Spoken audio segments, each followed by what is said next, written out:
Hey folks, Phil Gallagher here with our last round of the highly metagamed D&T deck list of the week. And we have a pretty medium looking opener with some tension here between mana denial and actual removal. I'm going to keep the hand.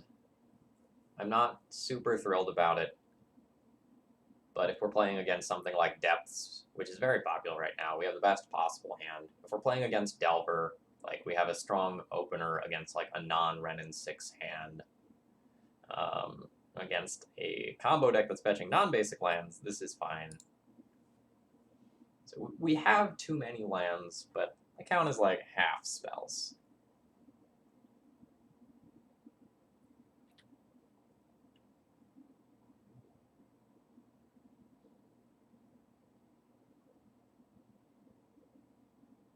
A Goblin Rabble Master. Okay. That's going to resolve. I'm going to have to think about what I want to do this game.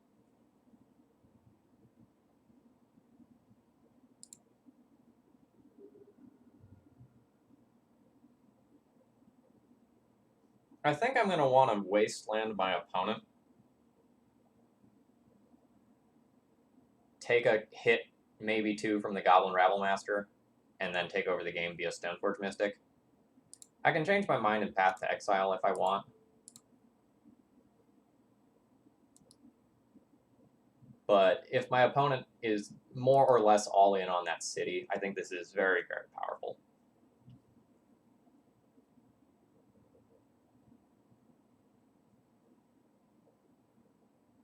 So I take 6 this turn, 7 the next turn.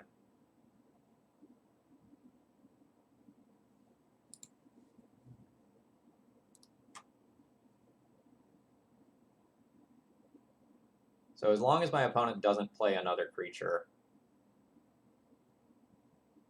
I will just take the hit this turn rather than remove the Goblin Rabble Master, I think.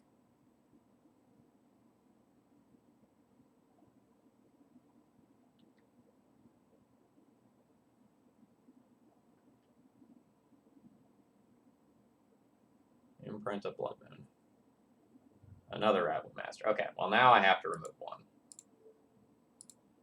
It is awkward because after wastelanding them, I now give them extra mana.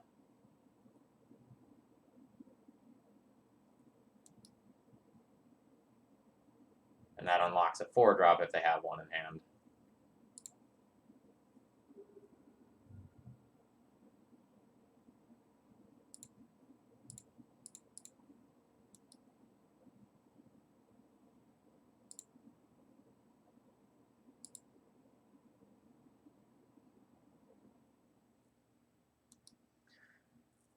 Boy, I wish that was a Swords to Plowshares instead of that Flex Path to Exile.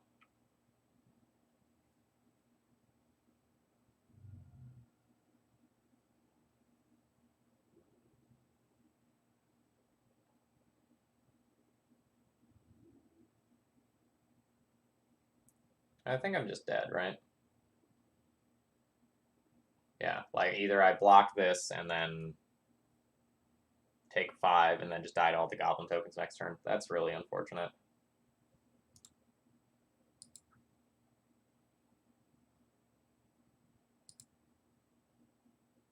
They had triple dude opening hand, which was not super beatable. All right. Most of the games are not going to go like that. Most of the time, the games are going to drag on much, much longer. All right. So with my traditional list, I'm junking my Givers, a Swords to Plowshares, and some Crusaders. I probably don't actually want this path either.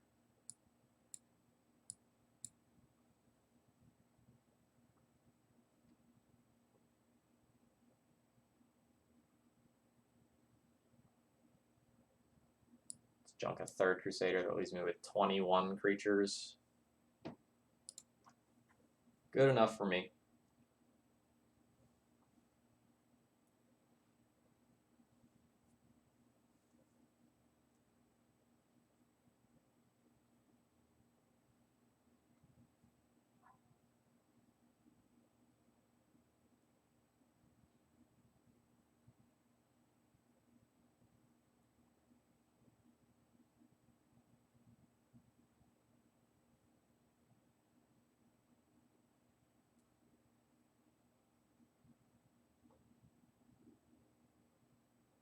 I would like to play first. I will keep this hand despite the fact that it is risky. Vial's very strong in the matchup. Plus, any land gives me a turn 2 Revoker. A white land gives me a turn 2 Thalia or Stoneforge. And if I miss for one turn, it's not that big of a deal, unless my opponent abrades or Sorcerous Spyglasses my Vial.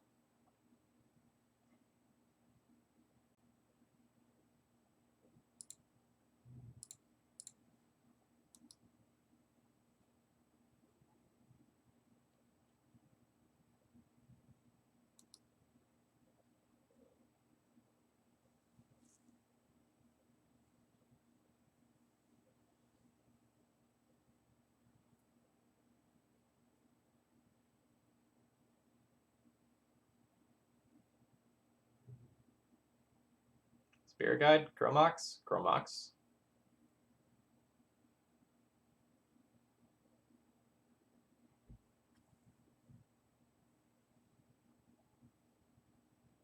Scab Clan versus Death and Taxes?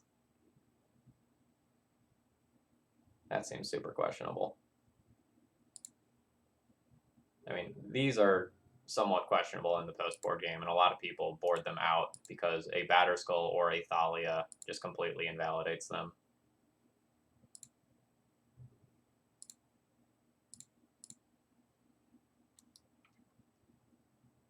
So now, unless my opponent has a removal spell, the Goblin Rabblemaster does nothing, and they lose one goblin every turn.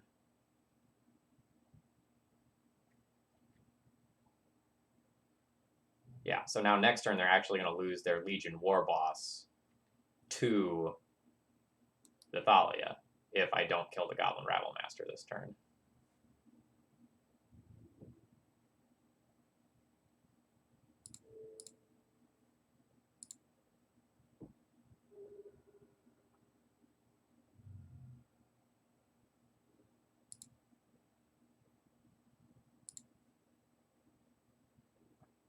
My opponent losing their City of Traders there is also a huge, huge deal. So, like, I'm going to revoke their Chrome Mox.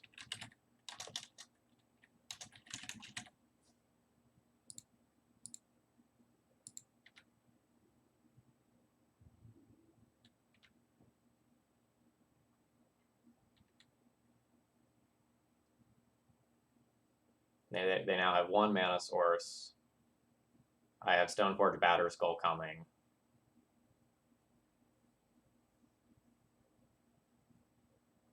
Thalia, friend. Sorry to be the bearer of bad news there, but Thalia is a great Magic card.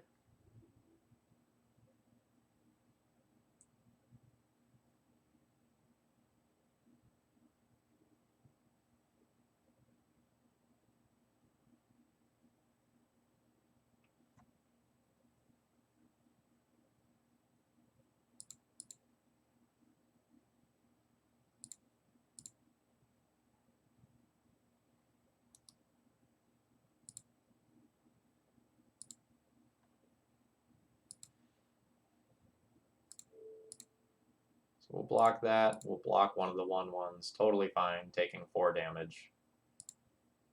No need to take my Revoker off the table here.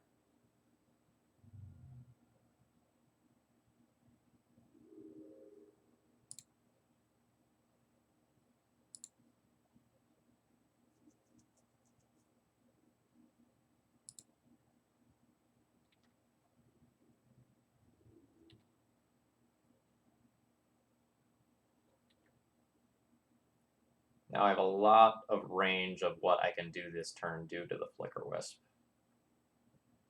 It may just be saving one of my creatures, it may be blinking out a token. A Chalice on 1. You bet, friend. You bet.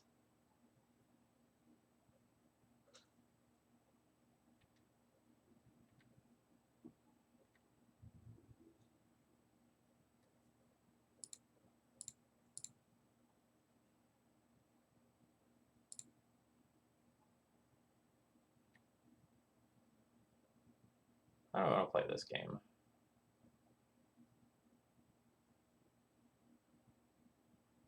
The biggest question there involves the monarch, more so than anything else, actually.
So I want to leave myself at least a couple of extra blockers back.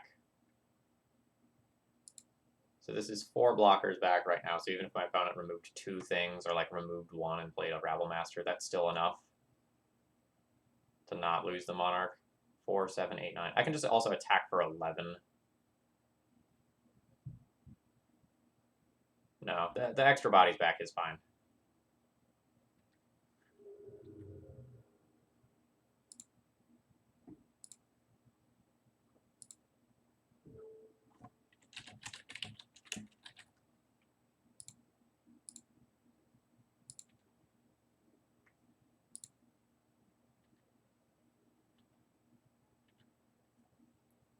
Nice, nice. Not really sure what my opponent could have to get back into the game now.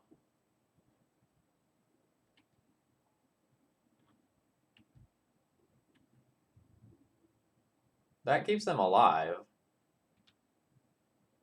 But I am going to be the Monarch. Let's go always no to that.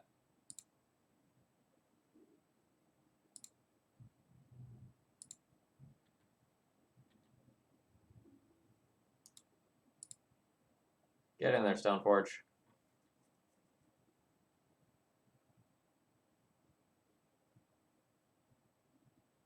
Well, actually, no, I am going to get in there with the Stoneforge. There's arguments not to.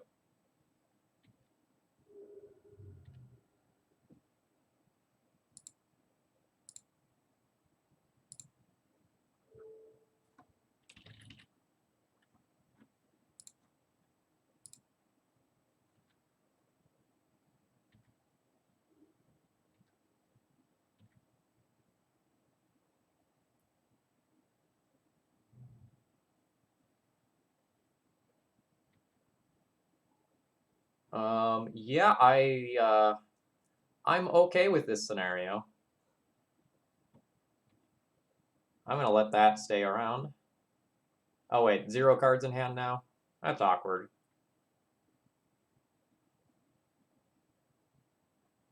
I was thinking that those goblins were going to be attacking in, but this was the card and they played land. All right, so slight misplay on my end for not just like removing that sooner. I give them a goblin because of it. I don't think that's likely to be particularly relevant to this game though.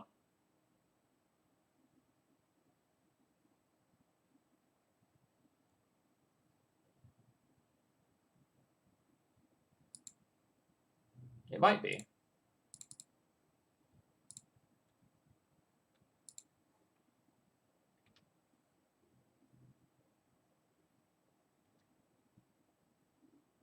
So looking to draw a Wisp or a Council's Judgment. Shut off a lot of my opponent's cards.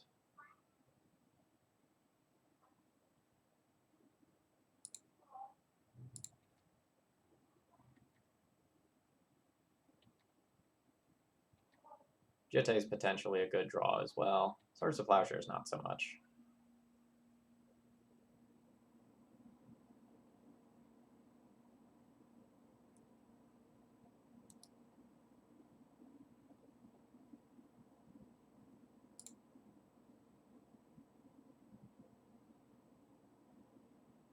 We'll take our time here.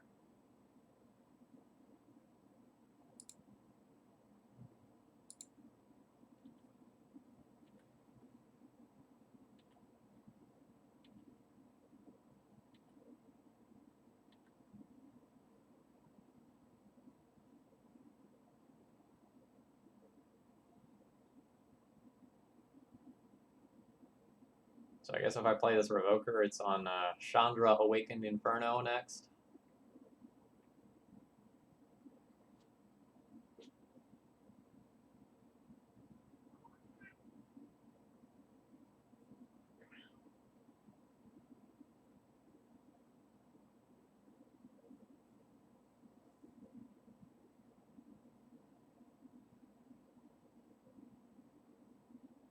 Alright, so what are the modes here? 2 damage to each creature, destroy this Pithing Needle. That's not the end of the world. It's not great for me. But I'm still left with a Batterskull. I won't be presenting lethal in a single turn.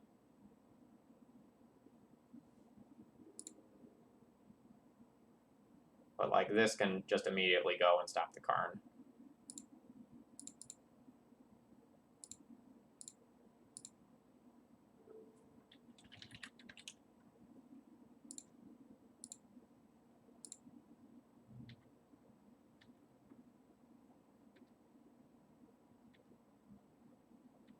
Okay, there's the Wisp. That will present lethal in a couple of turns. Now I'm just hoping that my opponent doesn't draw redundant bridges.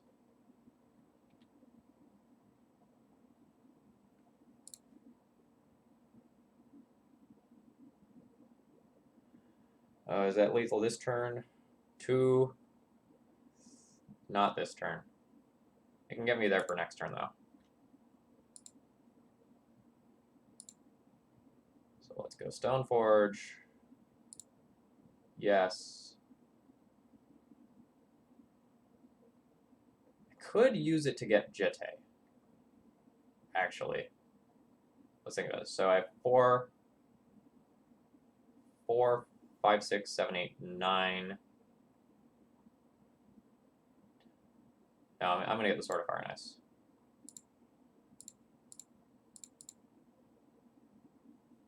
We're going to play that, and we're going to go ahead and equip that to...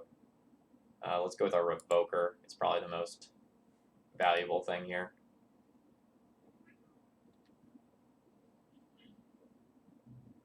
Alright, opponent drew a land.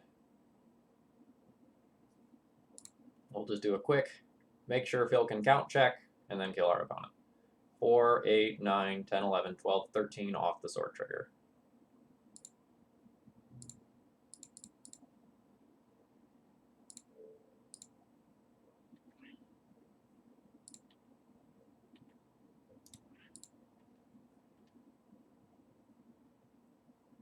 Alright, got it. We'll move on to game 3. So opponent has boarded to be very, very aggressive in terms of creatures. They're even boarding in Scab Clan Berserkers. So that might mean I just need to play in a way so that my life total isn't reduced to 0. So I might actually want these Path to Exiles, even though I don't particularly think they're great in the matchup.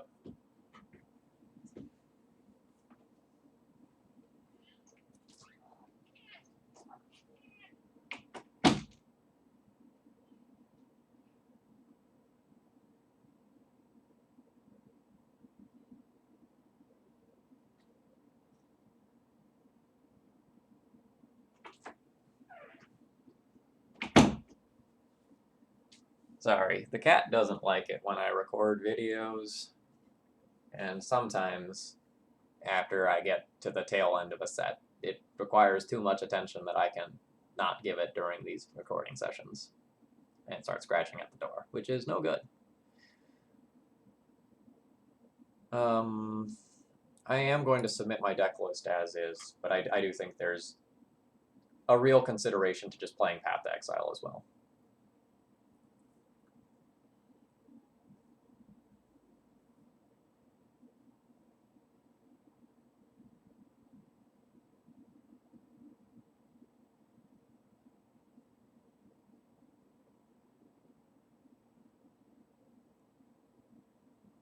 Absolutely, we'll be keeping this opening hand.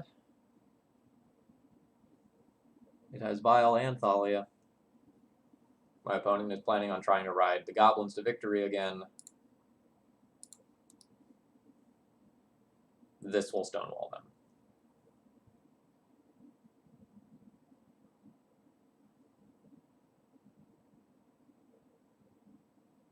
I also have Jailer for if my opponent goes like the Ensnaring Bridge Planeswalker route.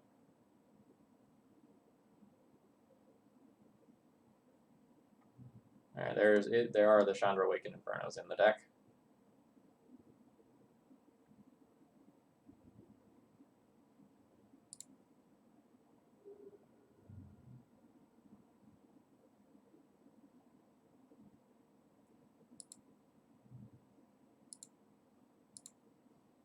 That Needle is a totally respectable draw, and means that if my opponent just plays a Planeswalker next turn, I can take some damage, shut off the Planeswalker, and then Violent Thalia the following turn.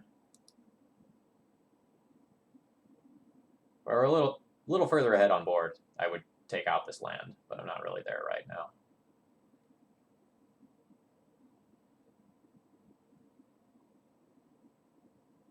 Feels like a Chandra.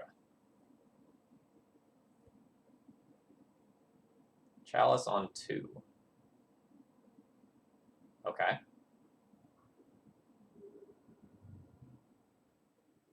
Don't know that I'd be comfortable going all in like that.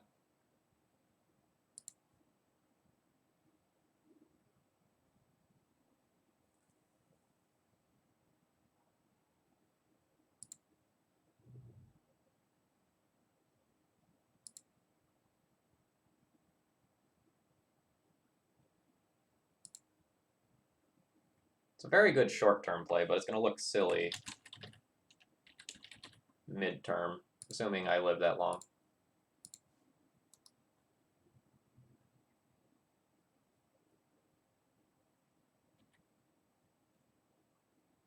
I'm taking a lot of damage from the goblins, but I'll mitigate most of that in the next turn cycle by just gumming up the board. It's going to be tight, though. If opponent can play another follow-up card this turn, I might be in too much trouble.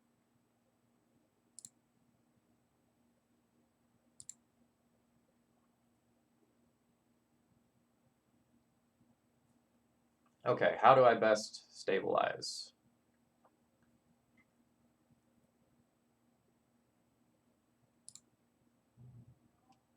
I get to Vile and Thalia. I need to get rid of this. But it's possible that I should just Swords to Plowshares this, Vile and Thalia, block Simeon's Spirit Guide.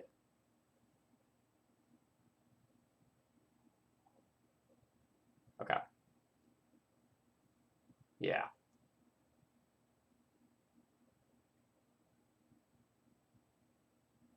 I don't know that I can ignore this Chalice long term.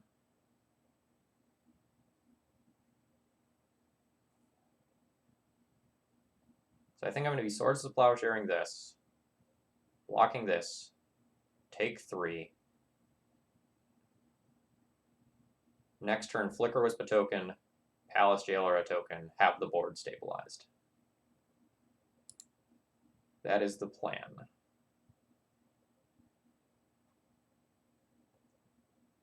I need to put in the Thalia now.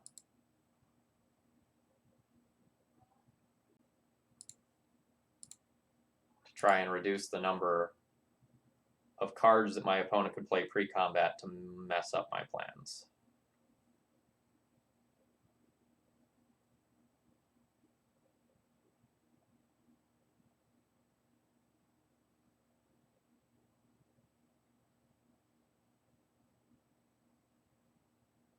Okay.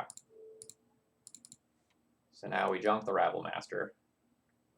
And we'll see if my opponent's still just willing to just aggro things and turn them sideways. I think the answer is yes.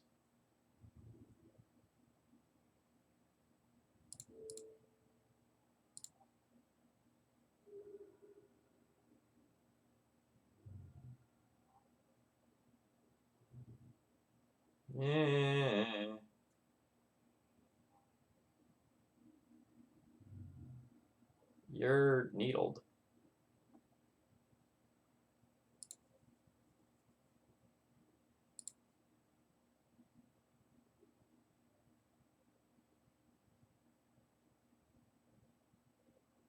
I'm dead to a fiery confluence anyway.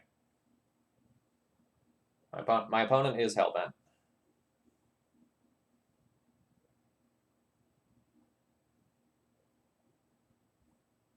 Ugh.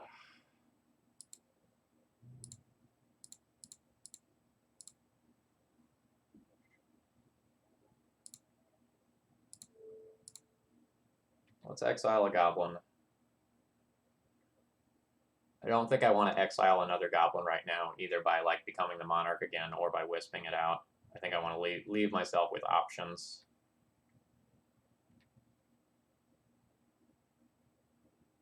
Another wisp. Does that mean anything for my turn? It means I can wisp out one of their lands.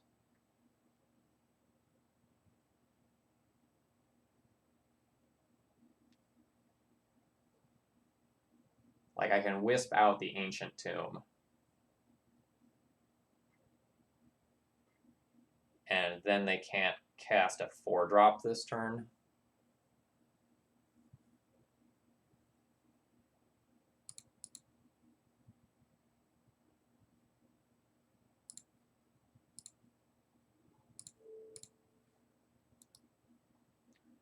I think I'm okay with that. And then I have this second wisp available to reset this Chalice of the Void if I need to.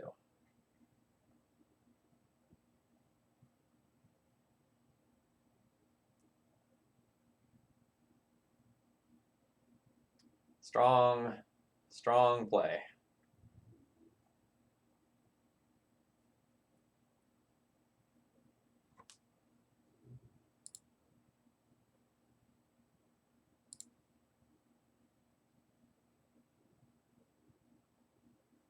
Okay.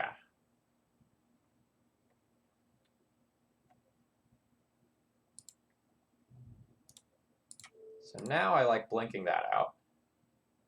My opponent won't be able to 4-drop.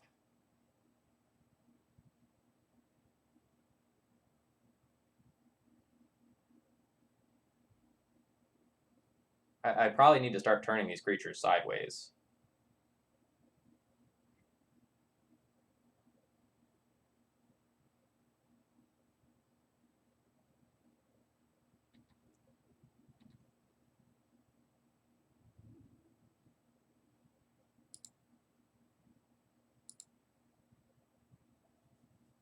I'm leaving a braid as an out, like a braid needle, and then I'll die.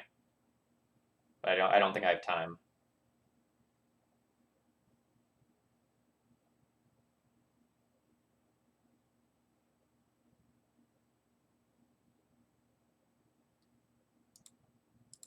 I can send 2 attackers in. I can Flicker Wisp my Flicker Wisp. That leaves me with 3 blockers. I think I'm okay with that.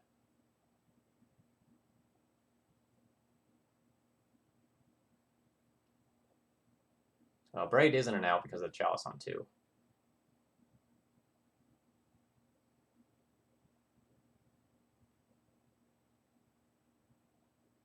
First strike?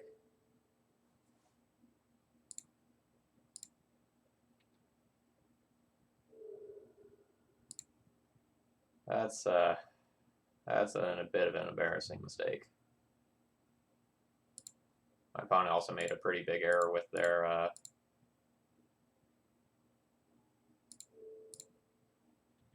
Chalice a minute ago in the Spyglass.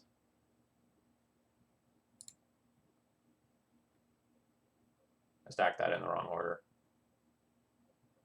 Should draw first and then decide what to do with the Flicker Wisp. I'm pretty set on removing that, but, you know, good habits.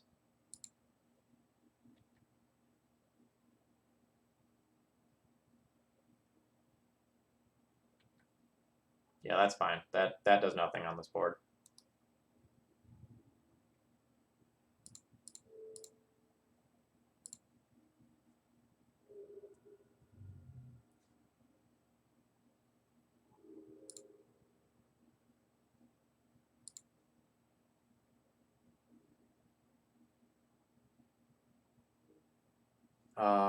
Do I want to use that on the Rabble Master? I kind of just want to hold that, truth be told.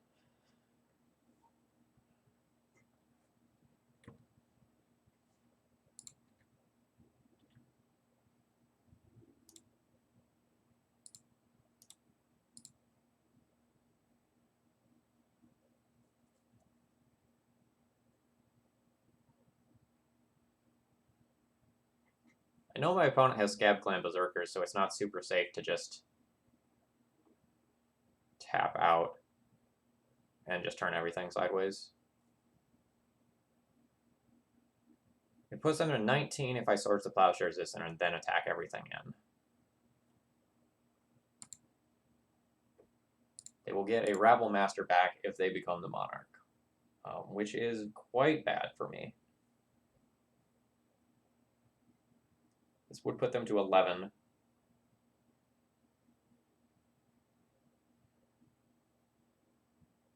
If I do Swords the Rabble Master, though, no, let's play safe. Let's play safe.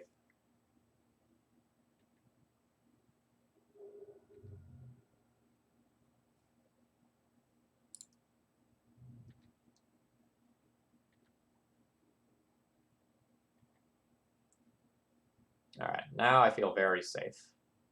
I'm not just going to die to, like, one thing slipping through anymore.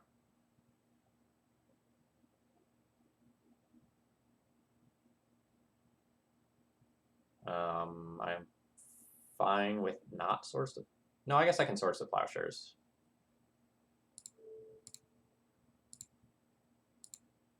I don't think I really lose anything by doing that.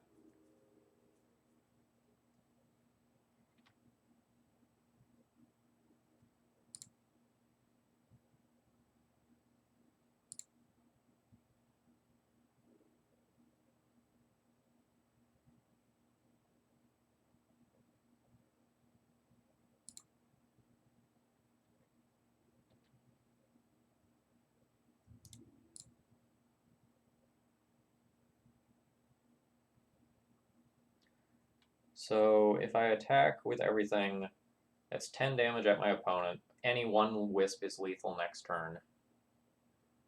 If I just attack my opponent for 6, it puts them to 7. That is potentially not lethal next turn if they play some ground-based blocker. I think I'm going to take some time and kill the Chandra, just in case my opponent were to draw an Abrade, and that would cascade into something that was not good for me. I feel safe in doing so because I have this Swords to Plowshares that represents safety in a number of different directions.